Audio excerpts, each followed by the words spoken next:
industrial base. We will pry open foreign markets and break down foreign trade barriers. And ultimately, more production at home will mean stronger competition and lower prices for consumers. This will be indeed the golden age of America. It's coming back. We're going to come back very strongly. We're pleased to be joined on this momentous occasion by Vice President J.D. Vance. J.D., thank you. J.D. Thank you. Thank you very much. Where are you, J.D.?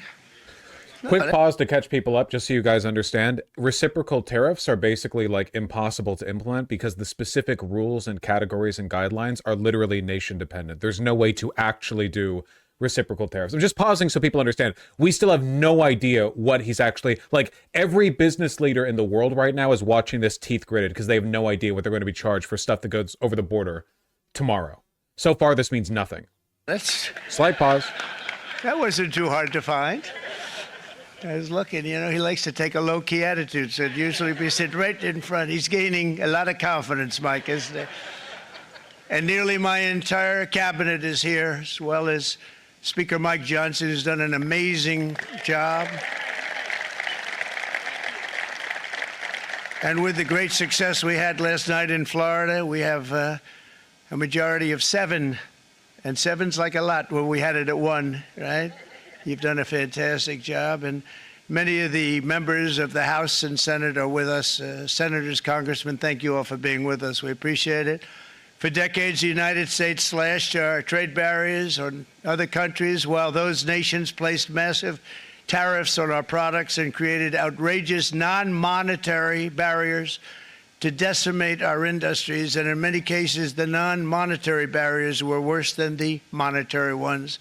They manipulated their currencies, subsidized their exports, stole our intellectual property, imposed exorbitant VAT taxes to disadvantage our products, adopted unfair rules and technical standards, and created filthy pollution havens. They were absolutely filthy, but they always came to us and they said, we're violating, we should pay for it. It's all detailed in a very big report by the U.S. Trade Representative on foreign trade barriers, and I'll just hold it up for you. It's available, and you don't have to pay too much. As I understand it, you'll pay nothing. Nice. It's a lot of work for something, actually, because it's a special book. It's frankly, it's very upsetting when you read it, when you see what people have been doing to us for 30 years. This all happened with no response from the United States of America, none whatsoever. But those days are over. Let me offer just a few examples of the vicious attacks our workers have faced for so many years. The United States charges other countries only a 2.4 tariff on motorcycles. What? Meanwhile, Thailand and others are charging much higher prices, like 60%. India charges 70%. Vietnam charges 75%, and others are even higher than that. Likewise, until today, the United States has for decades charged a 2.5 tariff. Think of that, 2.5% on foreign-made automobiles. The European Union charges us more than 10% tariffs, and they have 20% VATs, much, much higher. India charges 70%, and perhaps worst of all are the non-monetary restrictions imposed by South Korea, Japan, and very many other nations. As a result of these colossal trade barriers, 81% of the cars in South Korea are made in South Korea. 94% of the cars in Japan are made in Japan. Toyota sells 1 million foreign-made automobiles into the United States, and General Motors sells almost none. Ford sells very little. None of our companies are allowed to go into He doesn't understand how that works? Other countries. Obviously, yeah, and but it's not about what he understands. And foe. And in many cases, the friend is worse than the foe in terms of trade.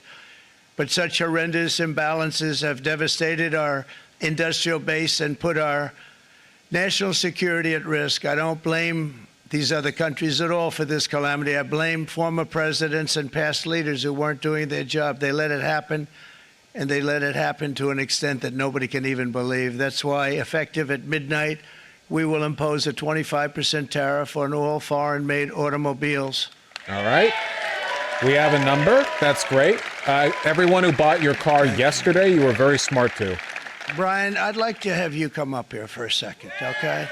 I just see him sitting. He's been a fan of ours, and he understands this business a lot better than the economists, a lot better than anybody. Brian, say a few words, please, would you? Thank you, Mr. Thank you. President. It's a great honor to have you. Thanks. Thank you, Mr. President. I grew up just north of Detroit, Michigan, in Macomb County, known as the home of the Reagan Democrats. My first vote for president was for Ronald Reagan. I thought that was going to be the best president I ever saw in my lifetime until Donald J. Trump came along.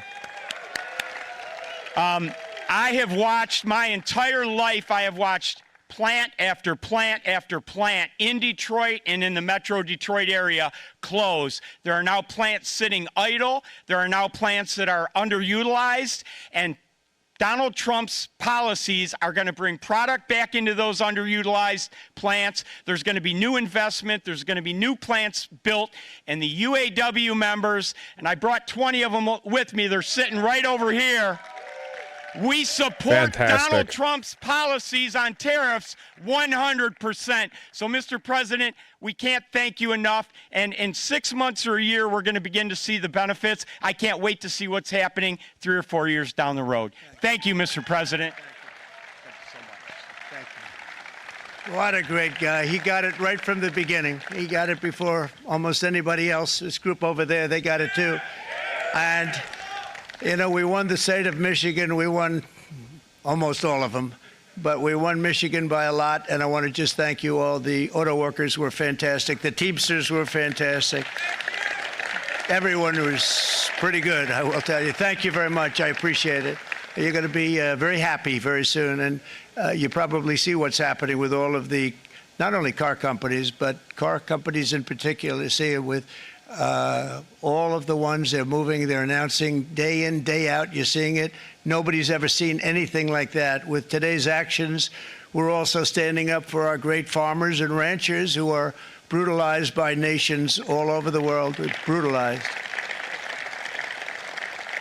Canada, by the way, imposes a 250 to 300% tariff on many of our dairy products. They do the first can of milk. They do the first little carton of milk at a very low price, but after that it gets bad, and then it gets up to 275, 300%.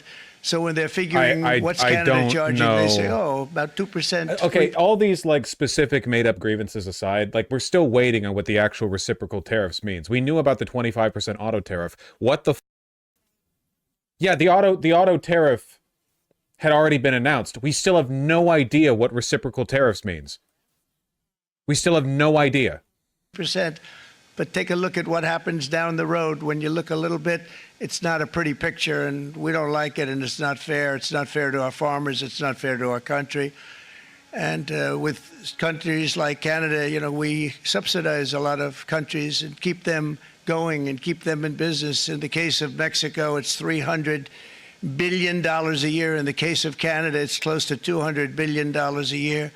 And I say, why are we doing this? Why are we doing this? I mean, at what point do we say you got to work for yourselves, and you got to? This is why we have the big deficits. This is why we have that amount of debt that's been placed on our heads over the last number of years, and we're really not taking it anymore.